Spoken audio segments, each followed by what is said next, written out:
بسم اللہ الرحمن الرحیم۔ عصمت مصطفیٰ مرکزی جمعیت اہل حدیث پاکستان، اہل حدیث یوتھ فورس پاکستان۔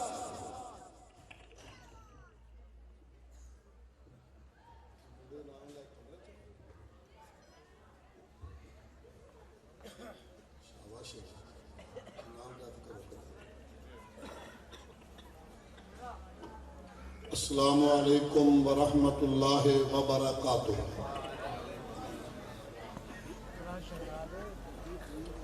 ان الحمد للہ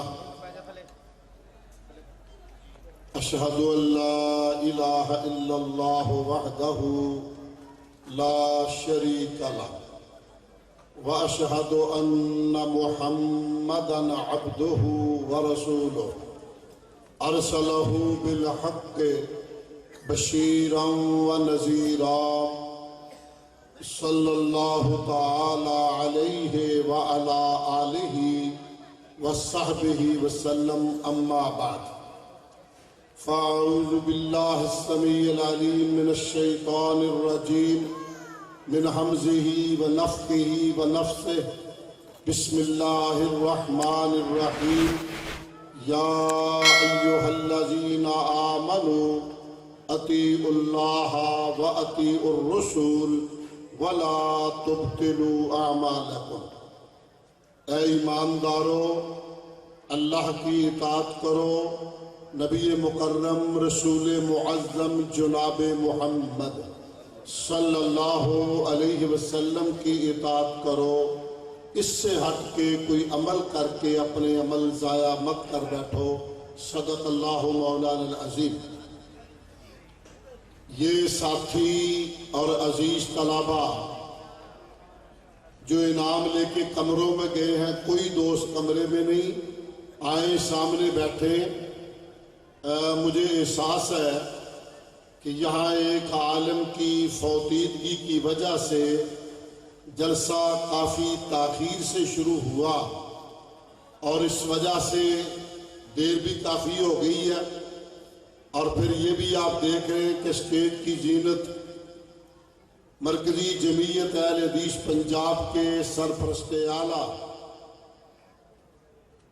مناظر اسلام حضرت مولانا سید سبتین شاہ صاحب نقوی حفظہ اللہ تعالی وہ اسٹیج پہ تشریف فرما ہے۔ ان کا خطاب عنقریب ہونے والا ہے، وہ تشریف لے آئے ہیں۔ بہت ساری باتیں جو میرے دماغ میں تھیں مجھے توقع وہ خود کر لیں گے، میں ان کے اور آپ کے درمیان زیادہ دیر حائل نہیں رہنا چاہوں گا۔ اور ایک کھڑے بچے اندر آؤ، تو یہ کیوں کھڑے ہوتے پڑے؟ چلے جو اندر کمرے چلے جو نہیں، اس طرح کرنا بری بات ہے۔ کچھ سنا کرو، کچھ سمجھا کرو، کیا کرتے ہیں آپ لوگ؟ حضرات جی وقار، حالات بدلے ہوں تو ہمیں بھی بدلنا چاہیے۔ شاید ہم ابھی تک اسی روٹین اور روایت میں جا رہے ہیں۔ آج پہلے والے حالات نہیں ہیں۔ آپ کے اور میرے جاگنے کی ضرورت آج۔ حالات پریشان کن ہیں، اور سچی بات یہ ہے ادراک رکھنے والے بندوں کو شاید اب نیند سکون کی نہ آتی ہو کہ آج جن حالات سے ہم گزر رہے ہیں، کل کلا نسل نو کو ہم کیا دے کے جائیں گے؟ بہت بڑا سوالیہ نشان ہے۔ ویسے تو ہر مسلمان کے لیے، وطن عزیز کے باسی کے لیے یہ قابل توجہ مسئلہ ہے، لیکن ان میں اہل سنت، اہل الحدیث، ان کی ذمہ داری سب سے بھاری ہے۔ حضرات، آپ کو پتہ ہے آپ ہی وہ طبقہ ہے، یہی وہ جماعت ہے، یہی وہ گروہ ہے جو حقیقت میں سچے سچے کھرے اسلام کے حاملین ہیں۔ وہ حدیث مصطفیٰ لمبی آپ کے ذہن میں آئے گی۔ سرور کونین علیہ السلام نے ارشاد فرمایا تھا کہ یہودی 71 فرقوں میں بٹے، وتفرقت النصارى على 72 فرقہ، نصرانی 72 میں بٹے، وستفترق امتی على 73 فرقہ، میری امت 73 فرقوں میں بٹے گی اور سارے کے سارے گمراہی کی طرف جائیں گے، جہنم کی طرف جائیں گے، الا فرقۃ واحدہ، ایک فرقے کے علاوہ، دوسری روایت الا ملت واحدہ، ایک ملت، ایک گروہ، ایک جماعت، ایک طبقہ، ایک فکر۔ پوچھا پیارے من ہم یا رسول اللہ صلی اللہ علیہ وسلم، آقا ان کی پہچان کیا ہے، شناخت کیا ہے، کیسے پتہ چلائیں گے؟ آپ نے فرمایا تھا ما انا علیہ اليوم اصحابی، وہ گروہ، وہ طبقہ، وہ جماعت جو اس منہج نصب العین پہ قائم رہے، ما انا علیہ اليوم، آج کے دن جس منہج نصب العین پہ میں اللہ کا رسول محمد صلی اللہ علیہ وسلم اور میرے صحابہ ہیں، اس منہج کو باقی رکھنے والے، آئینہ بنانے والے، رہنمائی اس سے لینے والا گروہ، وہی طبقہ کھڑا ہوگا، وہی جنتی ہوگا۔ حضرات ذی وقار وہ حدیث مبارکہ بھی ذہن میں لائیں کہ فرشتے آئے ہیں، سرور کائنات علیہ السلام آرام فرما رہے ہیں، سوئے ہوئے ہیں۔ فرشتہ کہتا ہے جس سے بات کرنی ہے، انہو نائم، وہ سوئے ہوئے ہیں۔ دوسرا فرشتہ کہتا ہے کہیے، بات کیجئے، یہ وہ مبارک ہستی ہے جن کی آنکھ سوتی ہے مگر دل جاگتا ہے، کہیے جو کہنا چاہتے ہو۔ وہ دوبارہ کہتا ہے یہ سوئے ہوئے ہیں، کہا آنکھ سوتی ہے دل جاگتا ہے، کہیے۔ چنانچہ وہ بات کرتے، ان کی مثال اس طرح ہے، کسی بندے نے شاندار گھر بنایا، محل بنایا، کوٹھی بنائی، اور پھر اس میں اعلیٰ قسم کے کھانے تیار کیے، پھر ایک پیغمبر بھیجا، مسنجر بھیجا، کارڈ دے کر بھیجا، بلاوے والا بندہ بھیجا، داعی کو بھیجا۔ جس بندے نے اس کی بات کو سنا اور مانا، وہ گھر میں بھی داخل ہوگا، دعوت بھی کھائے گا، اور جس نے سنی انسنی کر دی، نہ گھر میں داخل ہوگا نہ دعوت کھائے گا۔ فرشتہ کہتا ویلوہا، بات کھولو، سمجھ نہیں آئی، واضح کرو کیا کہنا چاہتے ہو۔ وہ کہتا دار الجنہ، وہ گھر جنت ہے جو رب نے کوٹھی بنائی، گھر سجایا، بنایا، سنوارا، اور اس میں اعلیٰ قسم کے کھانے بنا کر چن دیے، اور دائی ہے محمد صلی اللہ علیہ وسلم۔ من اطاع محمدا فقد اطاع اللہ، جس نے محمد علیہ السلام کی مانی اس نے اللہ کی مانی۔ ومن عصا محمدا فقد عصى اللہ، جس نے محمد علیہ السلام کی بات کو چھوڑا، روگردانی کی، منہ پھیرا، نافرمانی کی، گویا اس نے اللہ کی بات کو چھوڑا، اللہ کی نافرمانی کی۔ اگلے الفاظ بطور میسج لے کے جاؤ، محمد فرق بین الناس، لوگو حضور کی ذات وجہ امتیاز ہے، وجہ پہچان ہے۔ میں اللہ کا شکر بجا لاتے ہوئے کہتا ہوں، مولا تیرا کرم، ہماری شناخت محمد فرق بین الناس، کسی کا ہو رہے، کوئی نبی کے ہو رہے کہ ہم کوئی لو کہیں لگائے، کوئی رشتہ کہیں لگائے، کوئی عقیدت کہیں جا کے اپنی چمکائے، مگر اللہ کا شکر ہے اہل الحدیث کا منہج نصب العین پیغام صاف صاف اور کھرا کھرا یہی ہے کہ محمد فرق بین الناس۔ آج بھی ہم برملا، چوک و چوراہے میں، جلسے میں، شہر میں، گاؤں میں، بستی میں، کریا یہی میسج عام کر رہے ہیں۔ مرکزی جمعیت اہل حدیث کا یہی منشور، یہی دستور، یہی پیغام ہے جو کریا پھیلانا چاہتے ہیں کہ محمد فرق بین الناس۔ جاؤ شناخت کر کے دیکھو، پہچان کر کے دیکھو، چیک کر کے دیکھو۔ بات بڑی دیر کے بعد ایک حوالے سے یاد آئی، اللہ کا شکر ہے، الحمدللہ ثم الحمدللہ۔ کوئی کسی سے پوچھے میاں صاحب تم رفع الیدین کیوں نہیں کرتے؟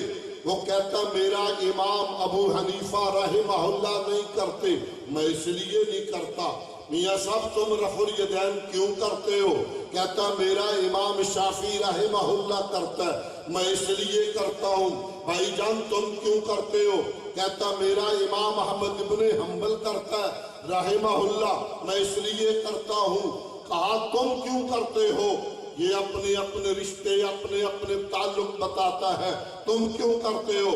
کہتا میں اس لیے کرتا ہوں کہ پیران پیر 11ویں والا پیر شیخ عبد القادر جیلانی رحمہ اللہ کرتا ہے، میں اس لیے کرتا ہوں۔ سادہ بابے سے پوچھا، منہج اہل حدیث سے پوچھا، فکر اہل حدیث سے پوچھا، اہل سنت کے سرخیر سے پوچھا، محمدی محبت رکھنے والے سے پوچھا، محمد فرق بین الناس کے علم بردار سے پوچھا، بابا تو رفع الیدین کیوں کرتا ہے؟ یہ تو اپنے امام شافعی کی محبت میں کرتا ہے، یہ اپنے امام احمد ابن حنبل کی محبت میں کرتا ہے، یہ اپنے امام مالک کی محبت میں کرتا ہے۔ بابا تو کیوں کرتا ہے؟ کہتا مجھے نہیں معلوم یہ کیوں کرتا ہے، کس کی محبت میں کرتا ہے۔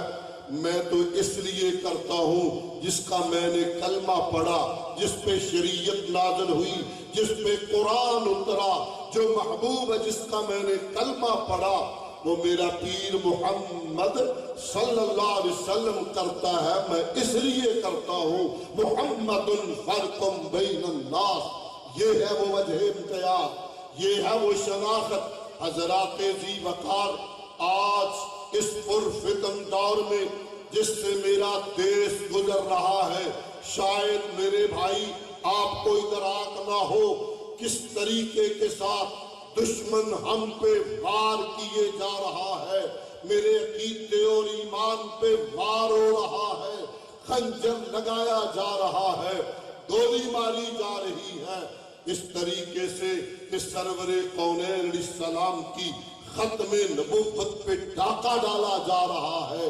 ہم کثیر تعداد میں زندہ بھی ہیں، ہم اتنی قوت میں حیات بھی ہیں، ہم لا الہ الا اللہ محمد الرسول اللہ کہنے والے بھی ہیں، ہم اہل سنت بھی ہیں، اہل الحدیث بھی ہیں، اور پھر میرے دیش میں ختم نبوت کے ڈاکو دم دناتے پھرے اور چور راستوں سے انہیں لایا جائے۔ حضرات اسی پہ بس نہیں، لا الہ الا اللہ کے نام پہ میرے آبا نے، میرے بزرگوں نے، میرے بھائیوں نے، میری ماں نے اور حوا کی بیٹیوں نے پردے چھنوائے، بزرگوں نے گردنیں کٹوائیں، شارع کا خون اس دیش کی مٹی کی تہ میں ڈالا، مگر ہائے کاش اس گھر کو آگ لگ گئی گھر کے چراغ سے۔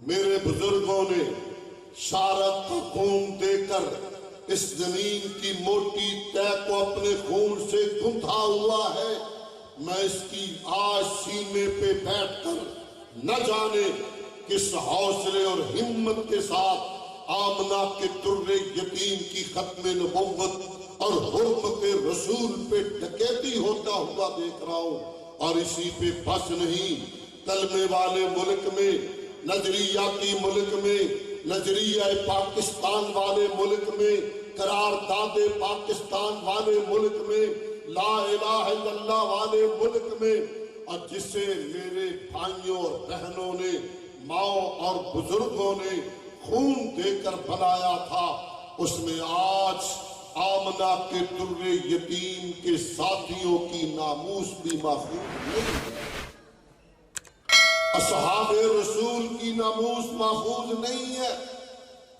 حضرات وہ دیش جس کے لیے میں صرف ایک مثال عرض کروں گا، قافلے آ رہے تھے وہاں سے، عجیب کیفیت تھی، ایک قافلہ ایسا بھی آیا دریائے بیاس کے کنارے پہ، وہاں پہلے سے میتیں پڑی ہیں، جانور نوچ رہے تھے لاشوں کو. یہ گھبرایا ہوا قافلہ آگے بڑھا. عجیب ایک منظر دیکھا. ان میتوں میں ایک بی بی زندہ کراہنے کی آواز آئی. یہ وفد کے کچھ لوگ اس کی طرف پلٹے. جا کے دیکھا یہ بی بی لا الہ الا اللہ کے نام پہ اور مثل مدینہ وطن عزیز کی بنانے کے لیے یہ بی بی زندگی کے آخری سانس گن رہی تھی. آنکھیں کھول کے دیکھا. کہا بھیا تم پاکستان جا رہے ہو؟ کہا ہاں بی بی ہم پاکستان جا رہے ہیں. کہا میں تو شاید زندگی کے آخری سانس لے رہی ہوں. بھیا میرا بھی پاکستان کو جا کر سلام کہہ دینا. اور اسی پل سے کراس ہونے والی 70 سے زائد جوان بچیوں نے جب دیکھا کہ یہ گنڈے ہندو اور سکھ حوا کی بیٹیوں کی عصمت دری کر رہے ہیں، انہوں نے اس گہری نہر میں چھلانگیں لگا کر شہادت کا جام پی لیا. حضرات وہ دیش اس طرح بنا کہ ایک بی بی ایسی بھی آئی ہے جس کا سارا خاندان شہید ہو گیا. سسرال میکے سورے پیکے ہر طرف سے کوئی زندہ نہیں بچا، نہ بھائی نہ کوئی اور. صرف 2 پھول ساتھ لے کے آئی. ایک بیٹا 5-6 ماہ کا سینے سے چمٹایا ہوا، ایک بیٹا 2-2.5 سال کا انگلی سے لگایا ہوا. سکھ ایک آیا پیچھے سے قافلہ اور اس نے آ کر اس بہن کے ہاتھ سے معصوم 2-2.5 سالہ بچے کو کھینچا.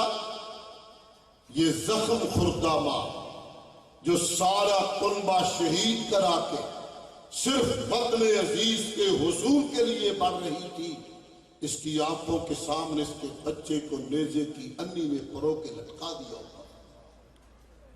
معصوم بچہ تڑپ رہا تھا اور کہہ رہا تھا امی میں تو کسی جلسے میں نہیں گیا، میں نے تو نعرہ بھی نہیں لگایا پاکستان کا مطلب کیا لا الہ الا اللہ بِأَيِّ ذَنبٍ قُتِلَتْ، مجھے کس جرم کی پاداش میں مارا جا رہا ہے. حضرات ماں نے نہ جانے کس جگر سے دل پہ کس طرح ہاتھ رکھ کے للچائی ہوئی نظر پہ نیم بسمل تڑپتے ہوئے تکبیر شدہ کبوتر کی طرح بیٹے کو نیزے کی انی پہ تڑپتے ہوئے دیکھا اور کہا بیٹے جا لا الہ الا اللہ کے نام پہ جہاں سارا کنبہ شہید کروا کے آئی ہوں جا تو بھی اللہ کے حوالے، جا تو بھی اللہ کے حوالے. کم وقت کی آگ ٹھنڈی نہ ہوئی، سینے والے بیٹے کو کھینچا اور اسے بھی نیزے کی انی میں پرو کے تڑپا کے رکھ دیا. یہ زبان سے بول بھی نہیں سکتا مگر آنکھوں سے کہتا امی میں تو بولتا بھی نہیں، امی ابو بھی نہیں کہتا. بِأَيِّ ذَنبٍ قُتِلَتْ، مجھے اس جرم کی پاداش میں ذبح کیا جا رہا ہے. حضرات وہ قیمتی وطن اور دیش جس کے حصول میں یہ قربانیاں دینے والی بہن آئی، جب پاکستان کی سرحد آئی تو کسی نے کہا پاکستان آ گیا ہے. یہ بی بی جو تنے تنہا اکیلی دما دم آئی ہے کھل کھلا کے ہنسنے لگ گئی. قافلے والوں نے سمجھا زخم بڑے لگے ہیں، اکیلی آئی ہے، سب شہید ہو گئے ہیں، حواس باختہ ہو گئی ہے، ہوش کھو بیٹھی ہے. ایک ڈاکٹر تھا قافلے میں، آگے بڑھا، تھپکی دی بہن بی بی حوصلہ کر، جس کام کے لیے، جس مشن کے لیے، جس نام کے لیے، جس ملک کے لیے، جس نظریے کے لیے، جس کلمے کے لیے سب کچھ تو نے قربان کیا تھا وہ مل گیا ہے. یہ تھوڑی حوصلے میں کہتی پاکستان آ گیا ہے، کہتے جی آ گیا ہے. یہ قبلے کا تعین کیے بغیر دھڑام سجدے میں گری اور اللہ کا شکر بجا لائی۔ آج وہ بی بی بھی تہے زمیں ہے اور وہ لاکھوں بچے، بیبیاں، بوڑھے، بزرگ اور بھائی آج مجھ سے اور آپ سے سوال کر رہے ہیں آدھی رات کے موقع پہ، کیا پاکستان بن چکا ہے جو ہم نے خون دیا تھا؟ کیا نظریہ پاکستان کا تحفظ ہو چکا؟ کیا لا الہ الا اللہ کا راج آ گیا؟ کیا حوا کی بیٹی تنے تنہا بازار جانے کی پوزیشن میں ہے؟ کیا حوا کی بیٹی کی عزت محفوظ ہے؟ کیا چادر چار دیواری کا تحفظ باقی ہے؟ آؤ میں آپ سے پوچھنا چاہتا ہوں، میں ان شہداء زمین پہ لیٹی ہوئی ان میتوں کو، ان بیویوں کو، بیٹوں کو، بھائیوں کو، بزرگوں کو کیا جواب دوں کہ کیا پوچھتے ہو؟ ہم نے تو سب کچھ لے کے پھر گنوا دیا ہے۔ میرے دیش میں اور تو اور ڈکیتی واردات اپنی جگہ پہ، چوری راہدنی اپنی جگہ پہ، یہاں بدماشی اور گینگ ریپ اپنی جگہ پہ، یہاں تو پوزیشن یہ ہے ایمان کا تحفظ بھی مشکل ہو گیا، ایمان بچانا بھی مشکل ہو گیا ہے۔ آقا علیہ السلام کی ذات اور حضور کے اصحاب کی ناموس کا تحفظ بھی مشکل ہو گیا ہے۔ حضرات ذی وقار، آئیے، جاگیے، ہوش میں آئیے، اگلی نسلوں کو کیا جواب دے کے جائیں گے؟ آج کھڑے ہو جاؤ، غیرت کے ساتھ، ہمت کے ساتھ، جرأت کے ساتھ، اور بجا کہنا چاہتا ہوں، میرے عزیز درست فرما رہے تھے، بہت حملے ہیں، بڑی سازشیں ہیں، ان بیچارے پھٹیوں پر بیٹھ کر لا الہ الا اللہ اور قال قال رسول اللہ پڑھنے والوں کے خلاف، اور میرے دیش کے خود کو پڑھے لکھے کہنے والے سیکولر اور گندی ذہنیت کے لوگ آئے روز مدارس پہ اٹیک کر رہے ہیں۔ ذرا سی بات مدرسے کی ہو تو اچھالی جاتی ہے، کالج اور یونیورسٹی میں کیا ہوتا ہے یہ الگ موضوع ہے۔ حضرات، ان حالات میں میں علی وجہ بصیرت کہوں گا، یہ مدرسے محمدی مورچے ہیں، یہ مدرسے محمدی مورچے ہیں۔ آؤ جگر کا خون دیکھ کر حضور کے مورچوں کی حفاظت کیجیے۔ مجھے یقین ہے، میں اللہ کا شکر بھی بجا لاتا ہوں، سچی بات ہے، اگرچہ بظاہر تو لوگ سمجھ رہے تھے یہ وقت لگ رہا ہے، مگر ننھے منھے بچوں کے فارغ ہونے کے موقع پہ، 3 بچوں کے بخاری شریف کی تکمیل کے موقع پہ، 8 بچوں کے قرآن مجید کی منزل مکمل کرنے کے موقع پہ، اور اس ادارے کو جو کل اللہ کا شکر ہے اسی مٹی والی جگہ پہ بیٹھ کے میرے رفقا میں سے کچھ لوگوں نے کہا تھا کہ 5 طالب علم اور 7 استاد رکھ رہے ہو، اللہ سے ڈرتے نہیں ہو؟ تو میں نے کہا تھا تھوڑا حوصلہ کر لو، انشاءاللہ حوصلہ کرو گے تو سحر نمودار ہوگی، دن چڑھے گا۔ آج اللہ کا شکر ہے اس ادارے میں 160 طالب علم زیر تعلیم ہے، 160 بچے اس سال پڑھے ماشاءاللہ۔ آپ کو عرض کرنا چاہوں گا، آپ بھی اپنے بچوں کو آئندہ بھیجیے گا، اور میری خواہش ہوگی آئندہ تقریب پہ اگر زندہ رہے تو یہ 160 260 میں بدلے ہوئے نظر آئیں۔ یہ تب ہوگا جب آپ دلچسپی لیں گے۔ جہاں تک تعلق ہے میرے عزیز، یہاں فرما رہے تھے کہ آپ عشر دیں، میرے خیال میں اس کے کہنے کی ضرورت نہیں، یہ اندر ہی کہے گا تو آپ کریں گے، پہلے بھی کرتے ہیں اور اب بھی میں سفارش ضرور کر کے جاؤں گا کہ اس کی آپ یاری کیجئے، اس دیے میں تیل ڈالیے، محمدی چراغ کو چمکتا رکھیے، انشاءاللہ یہ دنیا بھی بہتر ہوگی، اللہ آئندہ بھی بہتری فرمائے گا۔ دنیا بھی کامیاب، آخرت بھی کامیاب ہوگی۔ اللہ پروردگار عالم اپنے فضل سے اس ادارے کو اور باقی دینی اداروں کو قیامت کی صبح تک آباد اور شاد رکھے۔ اللہ محمدی مورچوں کو ہر سازش سے محفوظ فرمائے، اور جن ظالموں کی گندی نگاہیں اس طرف ہیں اللہ ان کی نگاہوں کو دور فرمائے۔ انشاءاللہ انشاءاللہ انشاءاللہ ایک بھی توحید والا اہل حدیث زندہ رہے گا تو محمدی مورچے زندہ رہیں گے، اور انشاءاللہ کہ آپ دو بجو سارے ایتھے بھی ہیں جو بول دے جو پتہ نہیں کیڑے ملکوں آگے۔ میں پھر دہراؤں گا لفظ اور انشاءاللہ ہاتھ کھڑے کر کے جرت سے کہنا ہے ایک بھی ہمارے بزرگ باپ اور بیٹا زندہ رہا محمدی مورچے آباد رہیں گے۔ مردوں کی طرح کہو، مردوں کی طرح یہ محمدی مورچے آباد رہیں گے۔ اللہ آپ کو آباد رکھے۔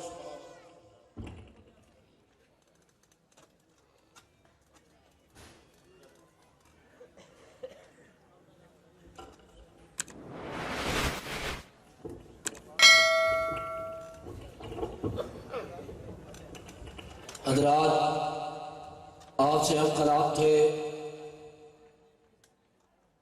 امیر مرکزی جمعیت اہل حدیث صوبہ پنجاب محترم جناب علامہ عبدالرشید حجازی صاحب حافظہ اللہ تعالی